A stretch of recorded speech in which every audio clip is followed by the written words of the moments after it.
Bahama, the kombucha mama, mother to mazillions of bacteria around the world. Perhaps some of them are in your cupboard or maybe even in your guts. And for that, I am infinitely grateful. I'm so excited to have you here on Mama Monday as we are closing out February with a really wonderful guest. This is somebody who I've known for many years and really appreciate not only the products that he creates, which are so delicious, also his wisdom. Sandeep Agarwal is an incredibly wise entrepreneur. He and his wife, Nalini, brought the family ghee business from India to the United States in 2008. It's a family legacy that one day they want to leave to their own children. Currently, he runs the day-to-day operations, and Nalini makes all the ghee by hand in the traditional Indian way. Sandeep has also been selected to serve on the regulatory and legislative industry working group of the Specialty Food Association, and he's on the board of directors for the New Jersey Food Processors Association, as well as an active member of APA Ayurvedic Products Committee and a 9/11 survivor. So I'm really excited to invite Sandeep on here today, and hopefully you brought all of your good ghee or Ayurvedic medicine. All of these go hand in hand, in my personal opinion and life experience, with kombucha. Kombucha, as I like to think of, is something that is a gateway into understanding and learning more about our health and our bodies. Hi, Sandeep. Hi, Hannah. How are you? I'm great. It's so good to see you. Been a long time, old friend. It's been a long time, actually. You didn't have to, you could have just called me. You didn't have to set up an Instagram live just to talk to me. It's so true. Well, it is so lovely to see you after all these years. I'm glad that you have not only survived 9/11, you now can add a pandemic to something else you've survived. That's exactly right. Yeah, we all had a challenging, obviously, 2 to 3 years, but, I'm glad that you are here, I'm here, and our listeners are here. So excited for all of us. And we can just, continue on this beautiful story called life. And it is a lovely story called life. And, one of the things I always love whenever I run into you, and just let's tell everybody what your brand is, where they can find you. Let's just start with that. And then we'll talk about how we met and what we've been up to. Absolutely. So my wife and I, as you mentioned, started this ghee business called Pure Indian Foods.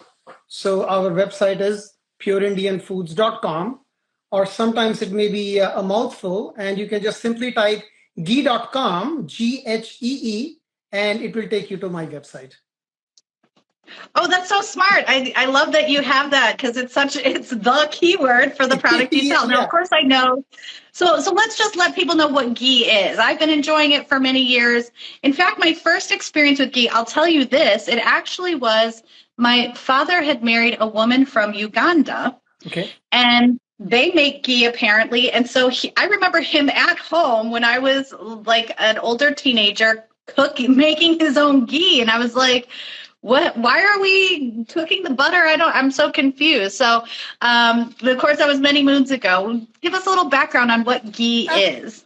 Absolutely. So ghee is simply the fat part of the milk. So as we know, milk has some fat, some protein, some carbohydrates, some vitamins and minerals and water and things like that.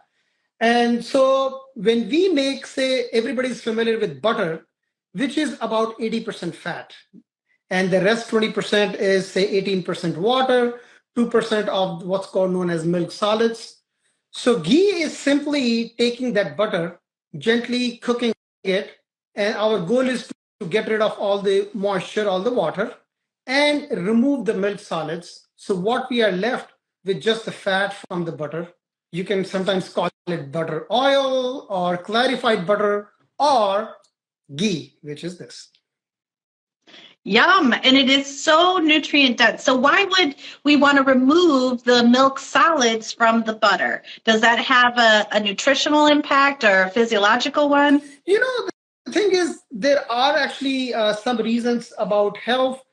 I will come to that, but let me talk. I sometimes think about why did in India, or say in this case, Uganda, you're talking about, people made this product. I would say that it came out of necessity sometimes, because as you can imagine, electricity has been around only for, a few hundred years. and refrigeration even less than that. Somebody living in tropical climate like India, where it's very hot, and you have this milk, and then you make yogurt and butter and things like that, and then you have to consume it because it has a limited shelf life, right? It's going to go bad. So some wise person would have figured out that, oh, you know what? We have this, lovely butter sitting around. What if we, cook it up and then make it into ghee or remove these solids just to make it shelf stable? And I believe that's primarily, I think, must have been one of the primary reasons why people created ghee. But now we realize that actually there are a couple of benefits for us. One is that it's a wonderful fat to cook with because it has higher smoke point. Once you remove the solids, now have you tried making, say, your scrambled eggs with the butter, and you put the butter in the pan and you heat it up and then you see the solids, it turns brown? It's because the fat is very heat stable, but the milk solids are not, and they burn and they can become brown and they can stick to the pan. So if you are using ghee, then you won't have that problem. That's number one. And number two is, by doing so, we are removing the casein and the lactose. And as we know, there are some people who are intolerant to these milk solids. But, so far, I haven't come across anybody who's intolerant to the fat from the milk, So I believe that these are few reasons. And the third is that, as we already discussed, it's shelf stable. So you can carry, this with you. You can, keep a jar in your office, camp with it and things like that, which unfortunately you cannot do with butter. This is so true. And you're right. They say necessity is the mother of invention. And so many of these traditional foods come from, like you're saying, needing to survive in climates that are adverse to storage of many of these products. And so I love this. However, what I also really love is the Ayurvedic twist with the ghee, where we can infuse it with herbs and spices that not only give it an amazing flavor, but also have their own benefits. And am I right? Like turmeric needs a little fat in order to...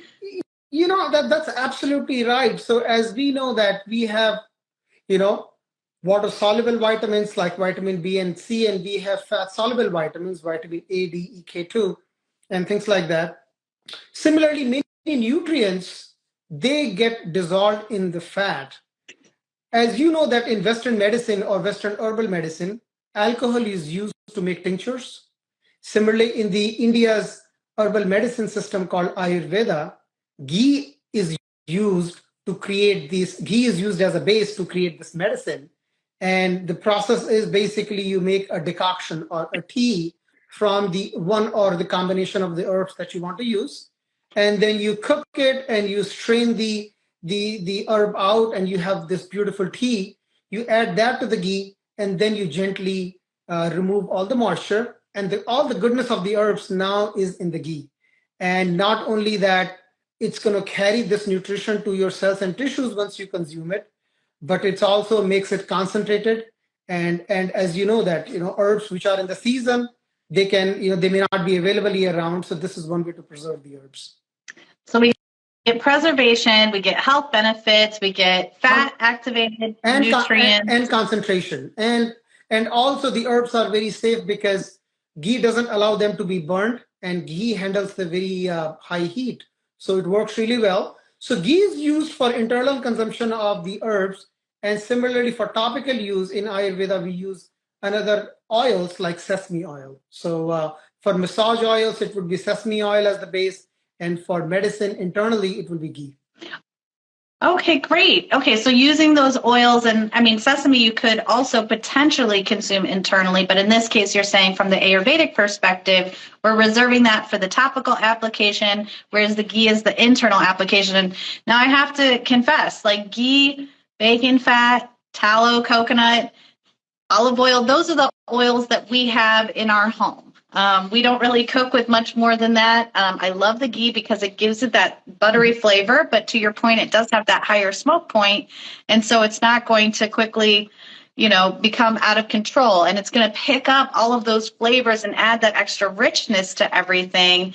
So tell us, I know you have a variety of ghees. What are some of those ghees that people might be curious to try beyond just sort of an unflavored, if you will? Oh, absolutely. So we started producing the just one kind of ghee. Obviously, that's we wanted to start with something. Now, ghee happens to be my family's business in India for 5 generations, and since my great grandfather time. So we still have a small shop in India, which is run by my uncle. And if you go to my website and click on the About Us page, you can actually see a picture of my ghee shop and in India.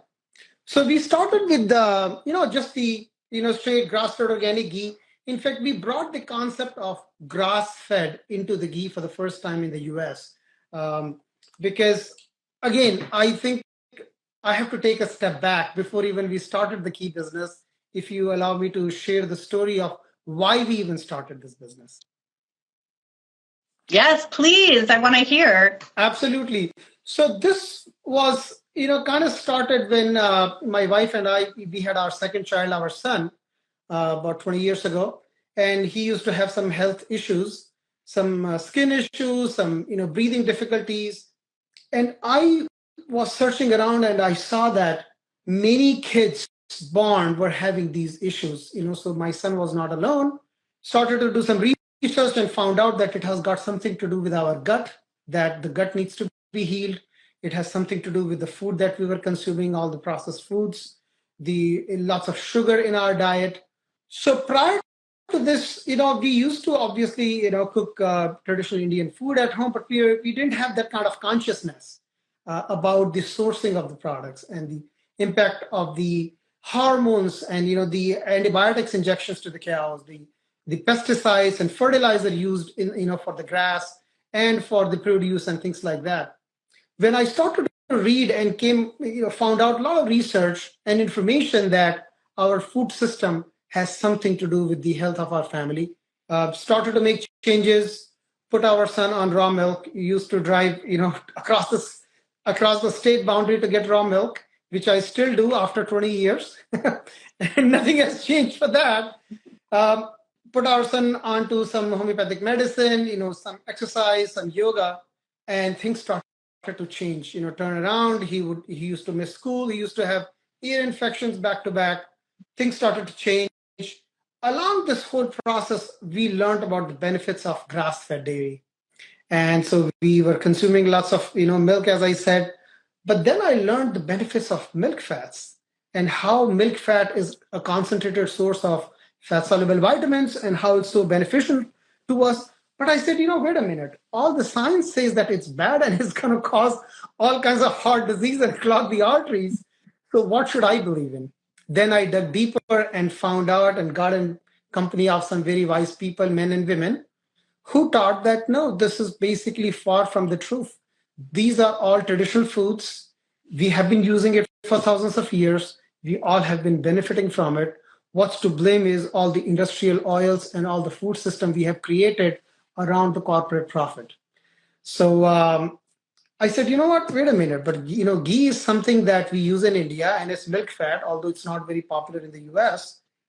We were looking for some part-time work for my wife, and we started ghee as a small scale business for her. So we rented a commercial kitchen, made a small batch, went to farmers market here in near my home in Princeton on a Saturday, and excited, with few jars of ghee. And this is 15 years ago, and people saw and they said, "Wow, this is good," and they tasted it.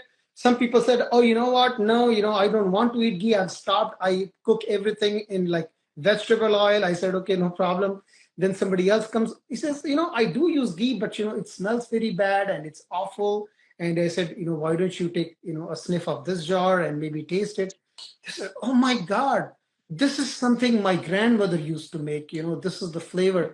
Because the thing is, we have basically lost that art. Number one, we don't have access to those ingredients. Like you go and try to, and I'm talking about, back then, 15 years ago, we didn't have access to that kind of beautiful milk and butter. Like you have to travel long distances. But a lot has changed now. But I just want to take you through this journey of how we got started. So we started small scale, and then, people loved our products. And I joined my wife as full time into this business. And now here we are 15 years later. We have not only ghee, but we make 15 kinds of ghee products. Some with, say, garlic ghee. We have a digestive ghee, which is cardamom, cinnamon, ginger. We then, kind of innovated and made a French ghee called Herbe de Provence, and we have an Italian ghee with rosemary, thyme, basil, so on and on. And it's all based on the request from our customers who said, hey, what about this and what about that? And it went crazy after that. And we have a turmeric ghee, which is very popular with turmeric and ginger. So, and we also make some medicinal ghee. So we are talking about Ayurveda. So we have 5 ghees with Ayurvedic herbal medicine.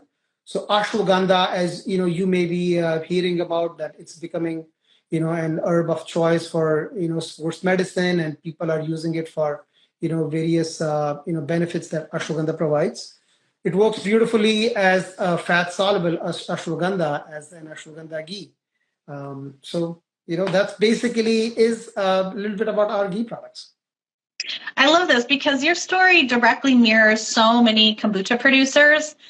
It's a small family business. You fell in love with it. It was something you wanted to share with other people. Then other family members got involved. And now here you are selling at farmers markets, online, getting your product into stores and things like that. And you've also presaged sort of this trend. You and I met at Wise Traditions. So for those who don't know, Wise Traditions is the annual conference of the Weston A. Price Foundation. And Weston A. Price was a dentist who did a lot of research. He traveled the world. He tested food and sent it back to his lab. He looked at people's teeth, and he was one of the first people to raise the alarm. Hey, this Western diet of processed, refined flour and sugar is really damaging our health, and it's visible. It's literally visible in the facial structure, in how wide our palates are, in our tooth structure. And so ghee is one of these really great traditional foods that we've now seen rise in popularity. So it's really exciting that you were able to bring this product to market just ahead of sort of the popular rush. And ghee, like you said, has been around in your family, 5 generations. So tell us a little bit, is there a difference between, like in India, is there grass-fed milk, or is the milk, are the cows raised like they are here? Is it different? Obviously, I understand that in India, the cow is sacred, hence the term sacred cow. So maybe they have a different way of raising the cows than they do here in the U.S. I wasn't sure if you knew much about those processes. So you're absolutely right that things are different. One is that the breed of the cow itself is different. So the traditional Indian breed cows, they are much smaller. They give less amount of milk. That's number one. Number two is most of these small dairies, most of the dairies are small. The concept of very large thousands of cows under a factory like setting is just not there, fortunately, in India. And for maybe up until 10 or 20 years ago, you could just find a local farm. Unfortunately, things have changed. So the whole concept of modernization and westernization is happening around the world, and then India is obviously not left behind. So this now your milk comes from a grocery store shelf, not from your local farmer. But when I was growing up, we had access to dairies, and we would go, and then we would actually see the farmer actually getting the milk out, and we used to do that. And my father would share a story when I told him about raw milk in the US, and he would say that, oh, what's the big deal? We used to drink milk directly from the cow's udders, like when he was growing up in the villages. And so my son, I told this story to my kids, and we were visiting a farmer in near Buffalo, New York. Small dairy, 3-4 cows, and raw milk, all clean. And I told my son about this story, and he said, I want to do that too. So he actually ended up doing that, like squirting the milk directly. And he was probably like 6 or 7 years old. I still have that picture. It's so sweet. You see milk all over his face and everything. So yeah, dairy obviously is, the thing is, when we say grass-fed dairy, it's not that we're trying to create something new. In fact, anything other than that is not good or not normal. Cows are supposed to eat grass. They are supposed to roam around freely, right? That's the kind of milk that you want to use as milk and as for all of your milk products. the cows which are inside a barn or even tied down to a single place or location, that's not absolutely good. So India, as you said, yeah, cows are sacred. They are allowed to roam around freely. Unfortunately, things are changing. But how we have seen in the US that we have seen the turnaround. There used to be commercial dairies, then these small scale farmers, they started to produce, started to offer raw milk and all these wonderful products. And we are seeing now this abundance of these small dairies and small producers opening all over the country. I wish and hope that the same thing will happen in India and around the world.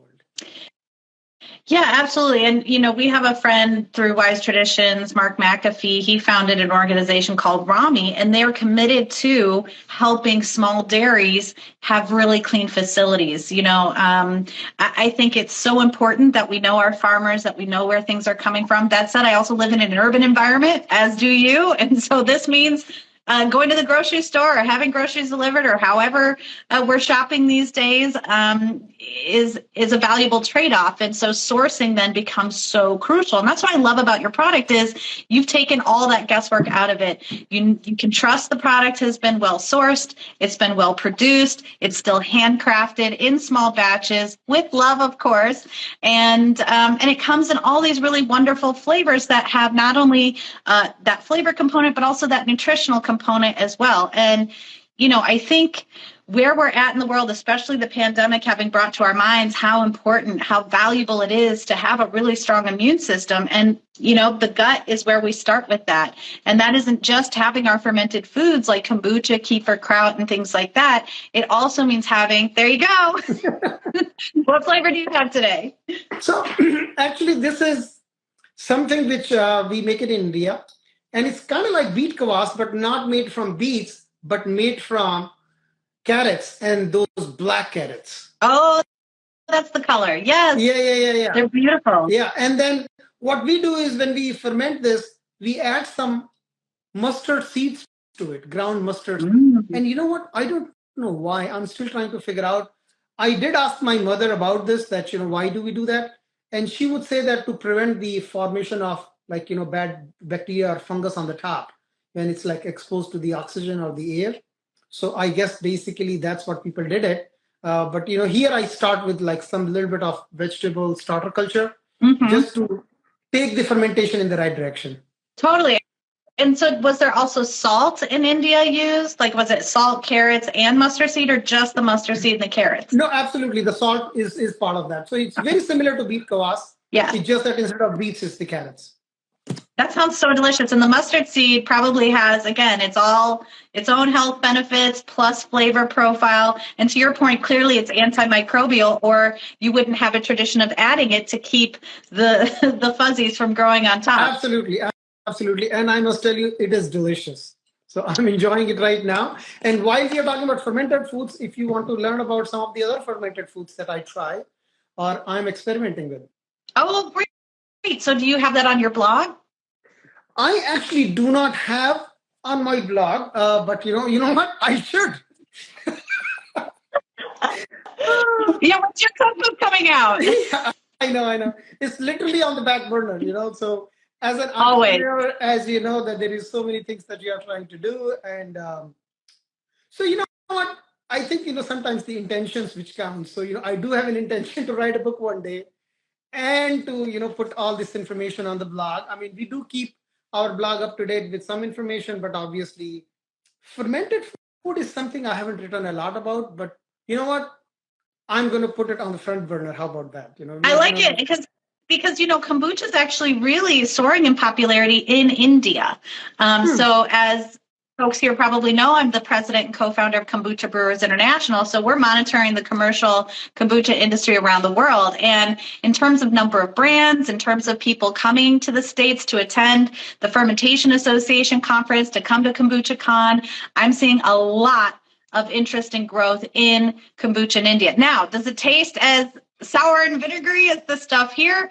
Not so much, right? Because we're seeing that we need a kombucha for everyone. And that means finding the right palate point so that people will start to get hooked on these really delicious ferments. But right, when you talk about fermented foods in India, you've got lassi, you've got chutneys, like you have a rich history of fermentation. So I bet Fermented Foods of India cookbook could be amazing.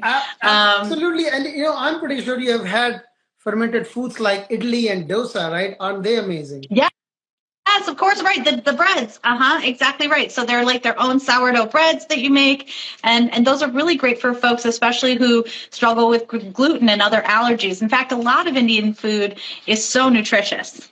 And those who say don't want to eat gluten, for example, there are lots of rice and lentil based fermentation. Yes. Particularly in southern part of India. So in India, as in any country, it's very regional food system. So where wheat is growing a lot more in, say, northern India, people use more wheat and less rice. But in southern India, people use more rice and less wheat. And in southern India, they have lots of delicious fermented foods with rice and lentil combination. And they are delicious. And some of the things that I'm experimenting with is in Ayurveda, there is concept of medicinal wine, which is fermented wine with medicinal herbs in it. And so I'm doing an experimentation. So I made a batch with amla, which is called Indian gooseberry, which is kind of like one of the healthiest fruit or herb out there, like say 10 times more potent than say blueberries and pomegranates in its antioxidant benefits and things like that. So amla is used in many, many different preparations, and one of them is preserved as a wine. I was in India. I love visiting India, and this is a medicinal wine made from sandalwood. Ooh, wow. Yeah, and I love sandalwood incense. I've never consumed it. Yeah, it smells beautiful. And this is a very old bottle, about maybe at least 15 or 20-year-old bottle. I smuggled it into here in my suitcase, wrapped with all the towels and everything. And I treasure it. This is another batch I made of that amla. Now in India for fermentation, I don't know how many of you are familiar with jaggery. Yes. So this is another one of your great products. So jaggery is going to be similar to piloncillo if you're here in the United States or Latin America.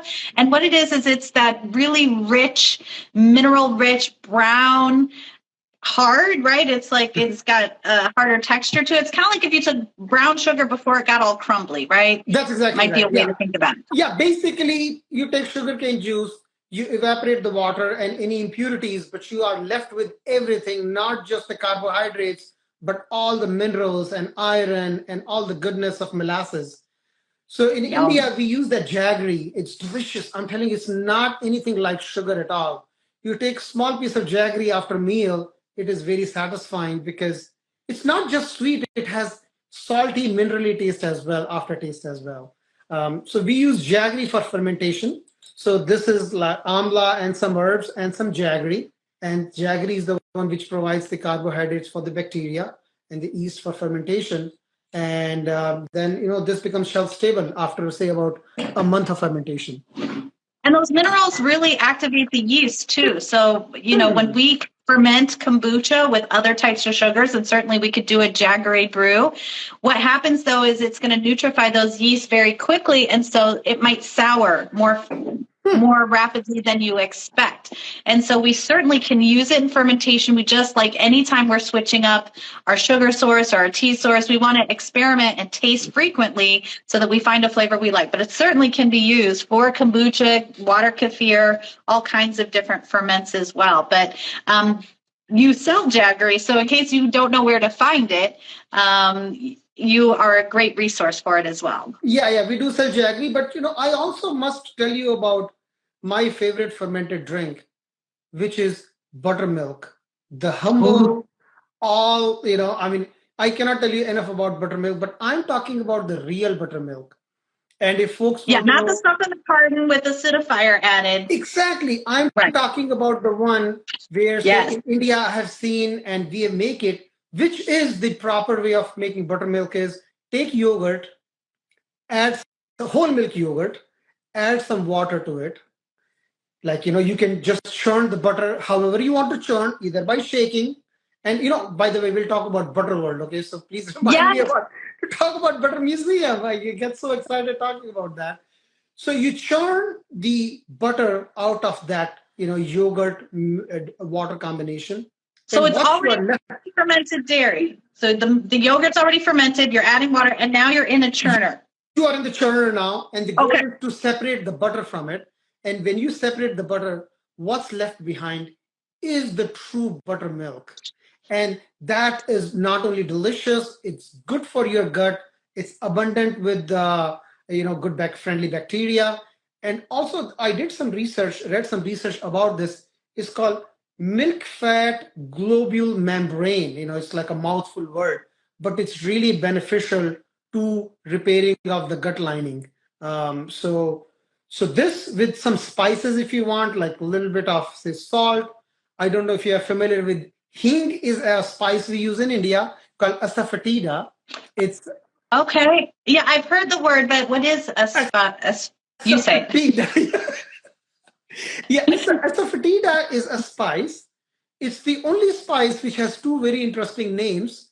It's called God's food on one hand and devil's dung on the other hand. and you would say, why? Because it smells really strong, and people have love-hate relationship. Like those who love it, they absolutely love it. So if you have had Indian food in an Indian restaurant, and they particularly add it in the lentils and beans, because it's very medicinal. It helps as an anti-flatulent herb. So, with gases, so any cruciferous vegetables, any beans, it really helps a lot. So Exactly. Important to have in your beans. We need it in our chili then. Absolutely. So you add a little bit of asafoetida, some salt, and my wife adds some other herbs like roasted cumin seeds and all that, but you don't have to go crazy. But something simple as that after the meal is delicious. And if you have access to curry leaves, curry leaf is also one of my favorite Indian spice. Now it has So what's curry powder? Is that the leaves ground up? Like what is curry powder? This is so when British ruled India, they love this Indian food and they called it a curry. And people think that curry is some like a single product. No, not at all. In fact, most people in India don't even call it a curry. This is like a name given by non-Indians per se. So curry powder that you see even say on Pure Indian Foods website or elsewhere, it's just a combination of different spices given to you in a ready-to-use format if you don't want to cook from scratch, for example. But say like, does my wife use curry powder? No, she does not. She wants to use all these spices from scratch because she doesn't put all the spices into every food that or every entree that she's cooking. It's like, so, she doesn't even pick and choose, right? She wants to curate the experience. I have tried to ask her many times that why you are adding this to this dish and this to this dish. She said, no, just like what my mother taught. Like, so it's all passed on from generation to generation. Sometimes they don't even know the reason, but this is just basically, a lot of things just made sense, or they were developed over hundreds and thousands of years. So coming back to curry, so curry powder is that, but curry leaf is actually a leaf from a tree, and that tree is called, curry leaf tree. So it's available in Indian grocery stores in fresh. You can sometimes buy, or like, we also sell it as dried. Now, I must admit that dried is nowhere in comparison in its flavor to the fresh one. So if you don't have access to fresh one, you can try the dried. But otherwise, a little bit of that fresh curry leaf into this buttermilk, and you'll be rocking. Well, and buttermilk was something like, I think Babe Ruth or baseball players would like just drink a buttermilk diet because, to your point, the real buttermilk coming from butter made from raw milk was rich in microbes, rich in flavor. And, we've really done, unfortunately, a disservice to milk by pasteurizing it. But part of why we pasteurize it is, to your point you earlier said, because we're trying to treat animals like they're a factory product. And it's really anti-nature, right? Whenever we're not adhering to the laws of nature, we're creating more problems than it's worth. And, it's a real challenge and a struggle because we as consumers then think, oh, the nutritional promise of this ancient food source is still being delivered to me. No, it's not. And that's why knowing your farmer and curating from whom you're purchasing those products is so important. And, unfortunately in the United States, we've shifted our spending habits such that now entertainment is a larger portion of our spending than our food. And it used to be the other way around. Like humans have always understood that what we put in our body, it's not just, gasoline in an engine. There's nutritional building blocks. And when we get that better quality food source, that's when your body has optimal inputs. And that's your real healthcare. Your healthcare is what are you putting in your body? What are you putting on your body? Because right now, there's so much stuff in the marketplace that will say, healthy or low fat or this or that. And yet all of that, unfortunately, has defrauded the consumer from truly understanding what that is. Fat is fuel, right? Candles are made from fat because fat is here to help us burn. And without fat, we overconsume carbs, and carbs is what makes us fat. So that's exactly right. That is exactly right. I also want to share one secret with your audience, which is that buttermilk is good for your skin and for the beauty as well. There is a saying in the ancient Indian text I was reading, and I found it so fascinating. And it said that if in heaven the king of gods, if he had access to buttermilk, then he wouldn't be so ugly. And this is a Sanskrit text that I have the book and I read it. I said, oh my God. So, those who are seeking, natural external beauty as well, go ahead and drink your buttermilk. And bathe in it too. They say Cleopatra would bathe in milk, but what they failed to mention is actually fermented milk. It's kefir. It's kumis, which comes from female horses. So we don't have a lot of that commercially sold. But you can make your own milk kefir at home. And so that's one of the things I love to do with my milk kefir that's maybe a little too sour. I put it right into my bath. Now I feel like I throw a few rose petals in. I'm Cleopatra in my bath with my milk. Unfortunately, there are no servants bathing me, but that's okay. In my mind, I'm still the Queen of Egypt. So wonderful. That's exactly. Great. That's lovely to hear. Dairy. And so speaking of dairy and history, one of the really neat things was at Wise Traditions, you brought a butter museum. What types of things would someone find in a butter museum? I got fascinated. So we started this business and I wanted to learn everything about milk and ghee and butter. We stopped by, me and my wife, we were driving through and we saw an antique store. We just stopped there just to be curious. And I saw this thing and I asked the person, what is this? And she says, it's a butter churn. And I had never seen something like this. This cylindrical thing where you pour the milk and you just like stomp. Yes. Yeah. And, because this is never, I'd never seen in India. So I purchased it, then started to research. And then I got fascinated and I started buying these butter churns. I would drive up to 10, 12 hours, all the way to Ohio and Indiana just to buy a butter churn. And so then I made a website called butterworld.org.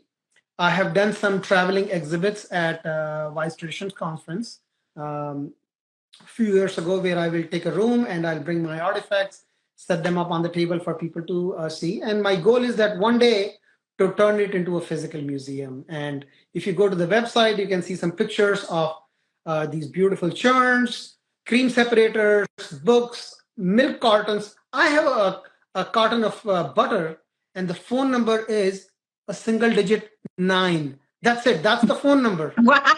Oh, that's old. yeah, that's old. And on the website, you'll see a pretty card. You will see it. It's like a postcard. And I have the actual postcard. It's beautiful. On the other side, it's stamped by US Postal Service. And the address is the name of the person, Alexandria, Virginia. There is no street address and no zip code. Guess why? Zip code did not exist back then. Of course. No, I know. It was so fascinating how mail would just show up. You just knew people. Everybody. Oh, I know everybody in Alexandria, Virginia, and I'm going to hand deliver this postcard to them. That's how small it used to be. Now it's so many people here. But I love your museum. We have a kombucha museum, although unfortunately right now it's all in boxes. And I don't have as many ancient artifacts. Though through our studies and in our book, of course, we found all kinds of really interesting like magazine covers. We found a song recorded in the 1950s about kombucha in Italian. So I really love the pursuit. I know, finding that cultural history and bringing it to life. So I really share your passion for preserving the past, for bringing that forward for future generations to enjoy. So before we go today, we're also doing a giveaway. What are we giving away today, Sandeep? We are giving away a one person $100 gift certificate to pureindianfoods.com. Yay! That's so amazing. That is a lot of delicious ghee, but you will go through it fast because once you start cooking with ghee, it just becomes so a little dollop here, a little dollop there. I really love cooking with it. And on our website, not only ghee, you will find 40 different organic spices. We source one of the most beautiful turmeric powder that you can buy anywhere. We have some lovely garam masala, some chaat masala, different spice blends. We have some oils. We have, delicious grains and lentils. So jaggery, as you mentioned. So yeah, $100 will go away very quickly. Trust me. Yes, it will. But thank you so much for that generous gift. And one more time, people can find you at pureindianfoods.com. They can find the museum at butterworld.org or just go to ghee.com and you will also find Sandeep. And then, of course, your handle here is Pure Indian Foods. And will we see you at Wise Traditions at a future conference? Absolutely. I will be there in the next one in November. And if you are going to be there, then look forward to seeing you. It would be so nice to have a hug again in person. I feel like the last one was too long ago. I know. Absolutely. So definitely looking forward. And thank you so much for having me on your show. I totally enjoyed it. And one day, maybe we should do a museum setting together, Butterworld and your kombucha artifacts together in the same room. That would be exciting. Well, thank you so much for being here today, Sandeep. You are a wise man, full of knowledge and history and tradition. Thank you so much. Everybody, thank you for being here today. And we hope we'll see you next time on Mama Monday. Hey, everybody. Thank you so much for listening to this preview here on YouTube. If you'd like to hear the rest of this interview, along with other useful resources such as show notes, links, and special offers, we'd love to extend an invitation for you to join our Kombucha Kamp Plus Bubbles with Benefits member rewards program. By becoming a member, you'll earn bubbles with every Kombucha Kamp purchase for free products, and that's not all. We also offer birthday booch day rewards, access to members-only sales, high-quality bonus content, including kombucha clutch hangs with me, the Kombucha Mama, and my special guests, a free digital brew journal to track your master brews and experiments, and more. Now here's the best part. It is only $7.99 a month. For $79.99 for the year, you get 2 months free with the annual membership. You can learn more and join our Bubbles with Benefits program at kombuchakamp.com/kombuchakamp+.html. Don't forget, that's camp with a K, because we're cute and clever over here. And don't forget, trust your gut.